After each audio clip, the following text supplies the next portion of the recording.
கொடை ரோடு டோல்கேட்டில் ஒப்பந்த நிறுவனத்தின் ஒப்பந்த காலம் முடிவடைவதை ஒட்டி பணியாளர்களிடம் நிறுவனம் பிடித்தம் செய்த பணபலன் உள்ளிட்ட நிலுவைத் தொகையை உடனடியாக வழங்க வலியுறுத்தி பணியாளர்கள் ஆர்ப்பாட்டத்தில் ஈடுபட்டனர்.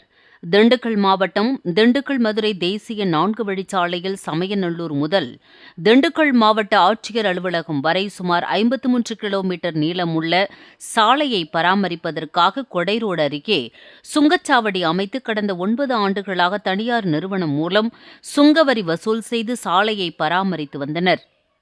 இந்நிலையில் அடுத்த மாதத்துடன் இந்த நிறுவனத்தின் ஒப்பந்த காலம் முடிவடைவதை ஒட்டி அந்த நிறுவனத்தின் கீழ் பணிபுரிந்து வரும் 100க்கும் மேற்பட்ட பணியாளர்களிடம் பிடித்தம் செய்த பண பலன்களை உடனடியாக வழங்க வலியுறுத்தி சுங்கச்சாவடி பணியாளர்கள் தங்கள் குடும்பத்துடன் இன்று சுங்கச்சாவடி அலுவலகம் முன்பு ஆர்ப்பாட்டத்தில் ஈடுபட்டனர்.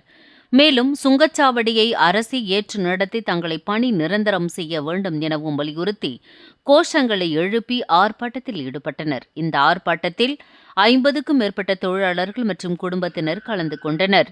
நியூஸ் 21 செய்திகளுக்காக செய்தியாளர் கணேஷ்.